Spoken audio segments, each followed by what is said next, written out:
So what we have here is an Aston Martin Vantage, which we've driven before. This one though is different because this one has a roof that you press the button and it goes away. And I'm not doing that right now because, well, one, I don't like convertibles, but two, because wind noise and audio and all that good stuff. So you're gonna have to just live with the top up for now. And what we're living with is a modern Aston Martin powered by a fair bit of Mercedes AMG goodness. And you already know this, but we're still going to talk through it. Under the hood is a 4-liter V8 engine aided by a pair of turbochargers. It's a great combination, and Mercedes uses it wonderfully in its lineup. Audi has a different one that it uses in its lineup, but it's the same size. Volkswagen VAG as a whole has a 4-liter V8 twin turbo that they like sharing around. And then Mercedes AMG and Aston have this one. And grab a paddle, go down. It's awesome. Aston take the engine from Mercedes and then tune it themselves. They adjust things. I think the sump in this one is actually different than in what you would find in Mercedes because they want to get it more in line with their transaxle setup. This has an 8-speed ZF paddle shiftable transaxle. And it's a fantastic gearbox. It's so much better than the old Sportmatic Astons. God, that gearbox was dog shit. That gearbox was terrible. This is not terrible. This gearbox is fantastic. It sends power to the rear wheels and it makes 503 horsepower and 505 pound-feet of torque. And tremendous noise, especially when you hit this little button here marked S on the steering wheel that puts it from Sport to Sport Plus. There's no Comfort or Normal. It starts in Sport, but Sport Plus opens up the exhaust. And then above Sport Plus is a track mode. I do like that there's a Sport button on this side and a suspension button on this side, so I just hit it once for Sport Plus and I leave the suspension alone because it doesn't need to be more stiff than it already is. Unless you are on a racetrack, then have fun. 0 to 60 time on this is still in the mid 3 seconds. Top speed is 190 miles per hour, and the base price is $147,000, which is a shitload of money, of course. But this is an Aston Martin, and this one has options. This one is $199,000. Let's see. Oh, all that carbon fiber is $10,000. The wheels are $5,300. More carbon fiber for $23,000. Why not just include that in the $10,600? Yeah, assholes. So, the modern Aston Martin is a great machine. The company has evolved these cars wonderfully. They're more comfortable. They were never like super uncomfortable, but there were times when they could be tiring. The Vantage is the smallest in the family, so it could be easy to get a little tight in here. I would like a little bit more room. The convertible might compromise that a bit further even over the coupe, because I didn't feel as tight to the steering wheel as I do. And I do like to sit close to the steering wheel, but it feels like I could use just like another inch back for my legroom here. But I'm not uncomfortable, and I did put this thing through a long drive earlier in the week. I drove all the way out to Ojai and back, which is about 2.5 to 3 hours, traffic dependent each way. And I was good. I arrived good on all ends of that trip. And that was actually to go drive the Aston Martin DBX, which I will talk about soon. I didn't get video of that one because things happened on the drive.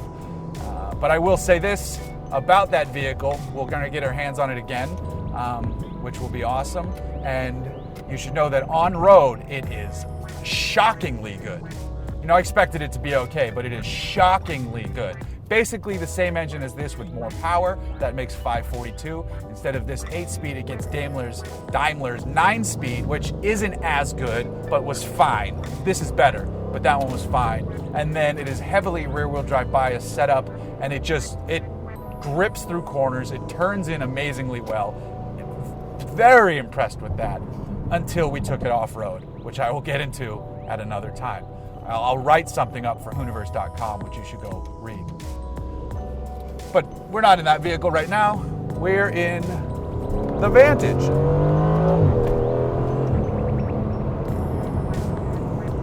So this thing rips, it gets up to good speed. The sound system, it sounds better than the last Vantage I drove. I don't know if there's more punch to it because it's a convertible, which is possible, but I do notice that it seems like they've changed the audio, and I'm sure they haven't. It's just, it's me. I've grown as a person, or my ears have gotten worse, but the audio system just seems to have more punch to it. But the audio system is not the star here. It is that exhaust. It sounds fantastic. If you own a Vantage, hit Sport Plus immediately as you get into the vehicle. And the fun thing is, well, not fun, but the good thing is that if you get out of the car, like say you run into the store and you get back in, and you haven't been gone that long, it remembers you wanted Sport Plus and automatically goes right back there, which so few automakers do, and more of them should.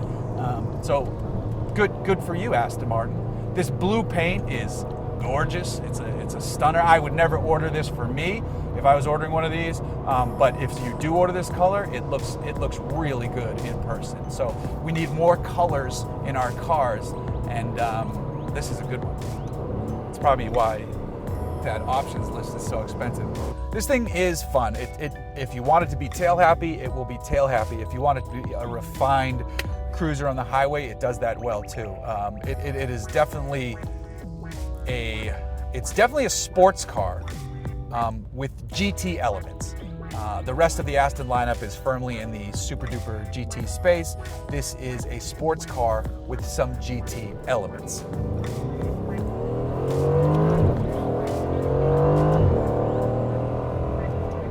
Button layout, it's a little busy. It's pretty busy, but it's all easily memorable, and you can learn where all this stuff is pretty simply. So overall, this is, for the most part, this is a very cool, very good looking machine. Very cool. It's like how Jeff Goldblum would review a car. It's a cool car. Very cool, baby. It's a cool car. We must drive it. We must grab the paddle, and we must go. The Aston Martin Vantage Roadster. If you like the Vantage and want more wind in your hair, get this one. Simple as that.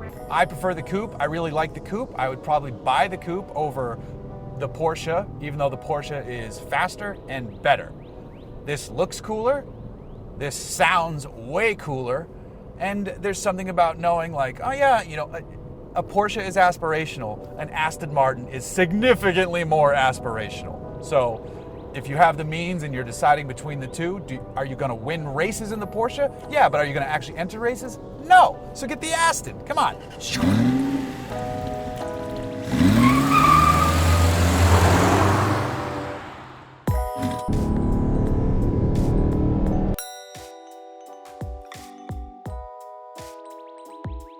I'm about to take a left towards Cook's Corner, which is a popular motorcycle hangout and COVID super spreader place. I've been farting in $5,300 leather. Yeah, I don't know what that was. I've never attempted a gold bloom before, but it just kind of happened. I'm okay with it. I feel a peaceness in my body after doing it. If you're new to this channel and you're wondering what the hell kind of review this is it. This is what you get here. So, I don't know. If you want to know all the quirks and features, you've got Daddy Doug. And if you want some aggressive driving and figuring it out on canyons and spec sheets, and then on the racetrack, and Motor Trend has got you covered. And if you want to know how it makes me feel, here we are.